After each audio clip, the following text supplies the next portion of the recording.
Assalamualaikum warahmatullahi wabarakatuh.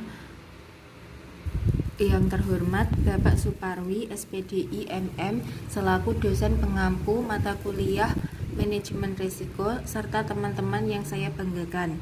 Kami dari kelompok 4 yang beranggotakan yang pertama Himatus Zahroh, NIM 66, yang kedua Zulia Arinda, NIM 67, dan yang ketiga saya sendiri, Zalfa Amalia, NIM 68, akan menyampaikan materi tentang pengukuran risiko.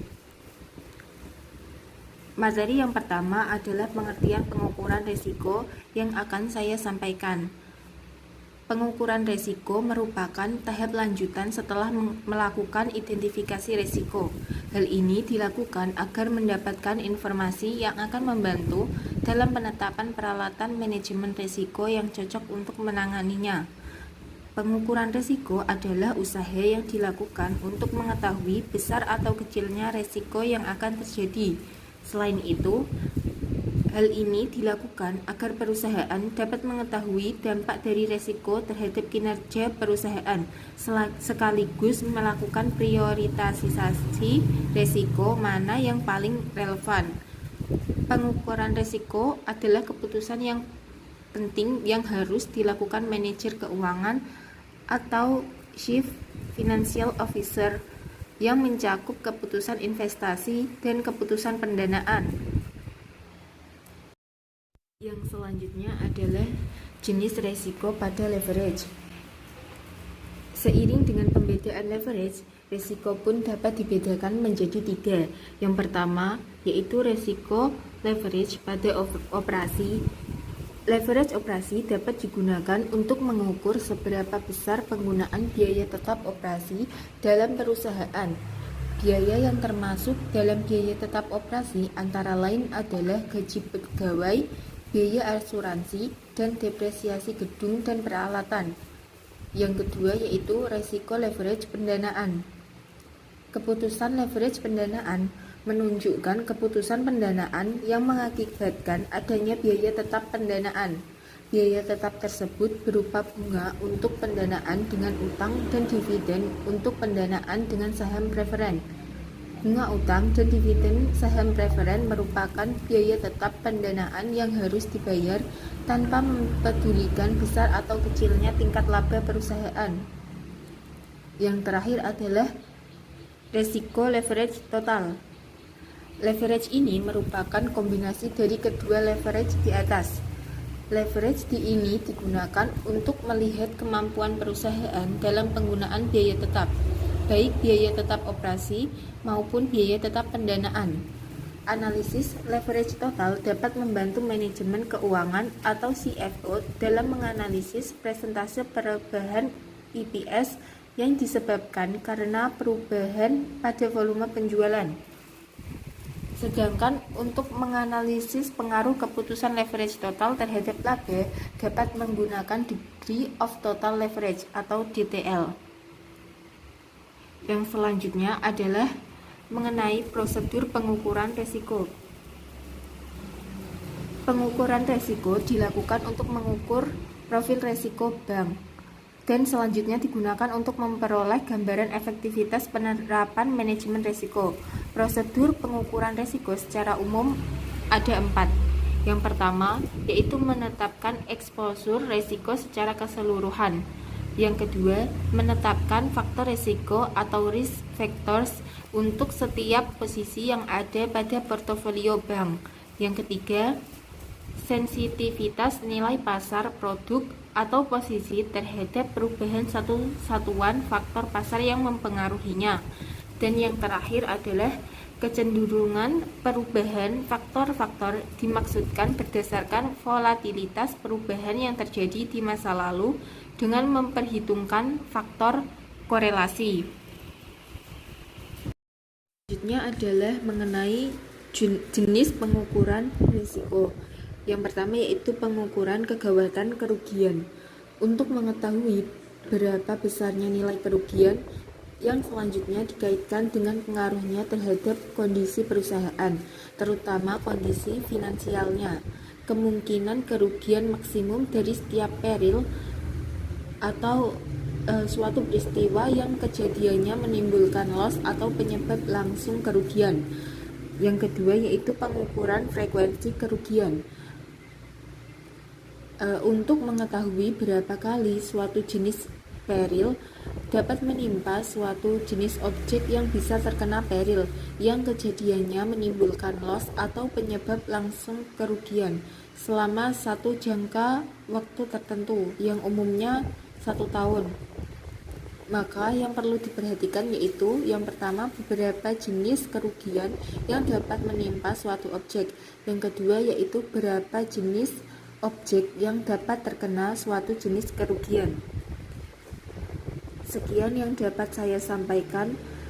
Materi yang selanjutnya akan disampaikan oleh saudari Zulia. Kepadanya saya persilahkan.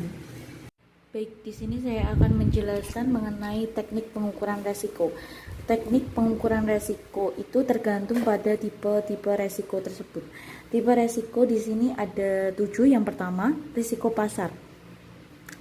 Risiko pasar itu dapat didefinisikan sebagai harga pasar bergerak ke arah yang tidak menguntungkan atau merugikan. Dari risiko tersebut dapat menggunakan teknik pengukuran value at risk atau VAR dan stress testing.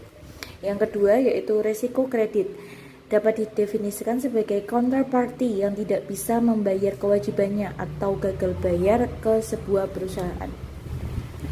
Teknik yang digunakan untuk risiko kredit tersebut yaitu credit rating dan credit matrix. Yang ketiga yaitu risiko perubahan tingkat bunga. Risiko perubahan tingkat bunga dapat didefinisikan sebagai tingkat bunga yang berubah yang mengakibatkan kerugian pada portofolio perusahaan. Dengan adanya risiko tersebut dapat menggunakan teknik metode pengukuran jangka waktu dan durasi. Yang keempat yaitu risiko operasional. Risiko operasional dapat didefinisikan sebagai kerugian yang terjadi melalui operasi perusahaan, misal sistem yang gagal dan serangan teroris.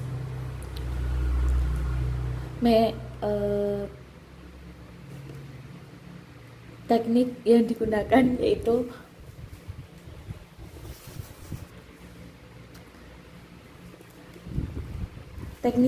digunakan yaitu matriks frekuensi dan signifikasi kerugian serta VAR operasional. Yang kelima yaitu risiko kematian. Risiko kematian tersebut dapat didefinisikan sebagai manusia mengalami kematian dini lebih cepat dari usia yang wajar. Teknik yang digunakan yaitu menggunakan probabilitas kematian dengan tabel mortalitas. Yang keenam yaitu risiko kesehatan, di mana manusia terkena penyakit tertentu. Teknik yang digunakan yaitu probabilitas terkena penyakit dengan menggunakan tabel morbiditas.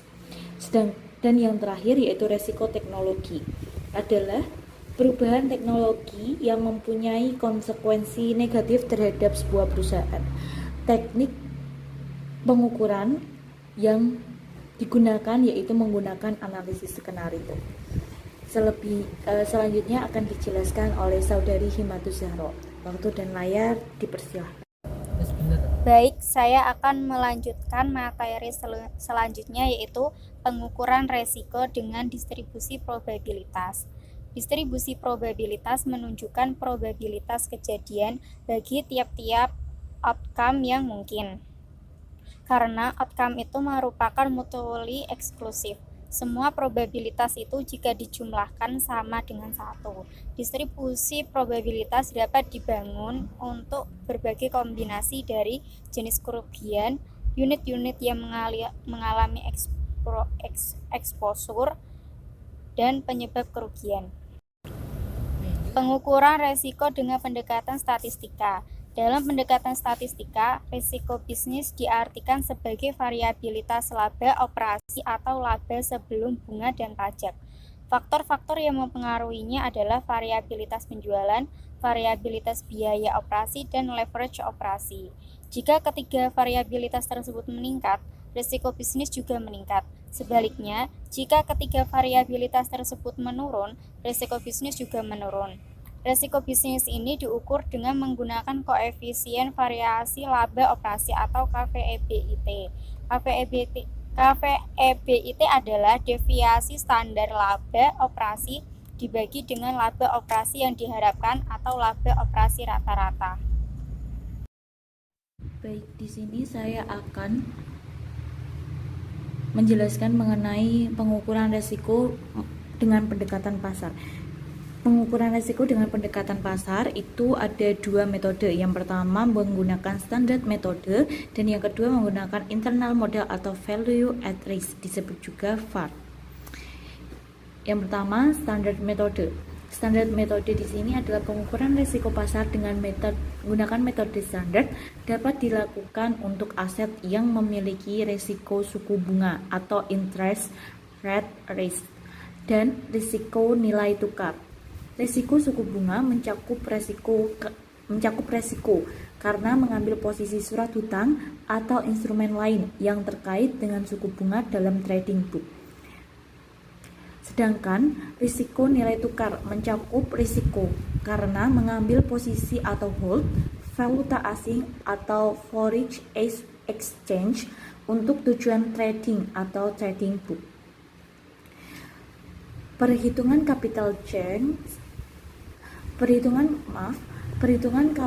charge untuk mengcover resiko nilai tukar dapat dilakukan dengan dua tahap, yaitu pertama, mengukur exposure posisi pada satu jenis valuta, dan yang kedua, mengukur resiko yang terdapat dalam gabungan posisi long dan short dari berbagai valuta.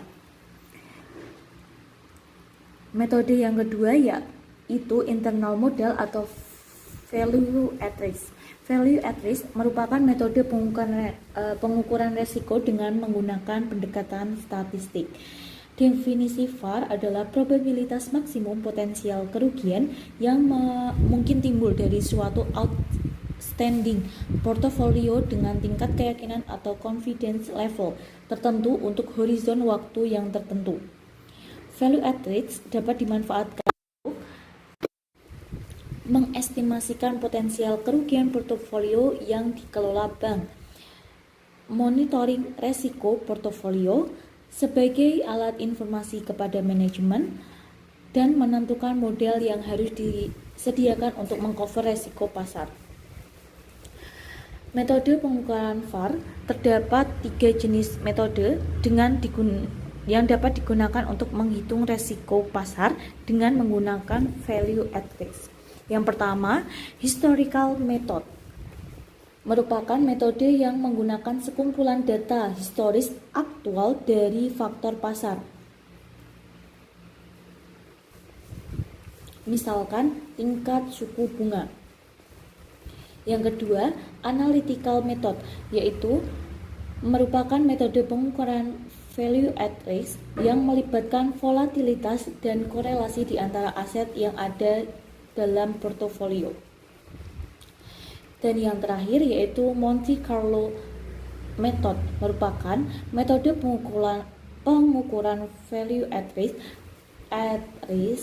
dengan menghasilkan berbagai alternatif skenario dari data yang dimasukkan. Penggunaan metode ini secara umum lebih mudah dilakukan dengan menggunakan piranti, yaitu software khusus yang akan memudahkan dan mempercepat hasil pengukuran. Sekian dari saya, selebihnya saya kembalikan kepada moderator. Sekian presentasi dari kelompok kami, kurang lebihnya mohon maaf. Wassalamualaikum warahmatullahi wabarakatuh.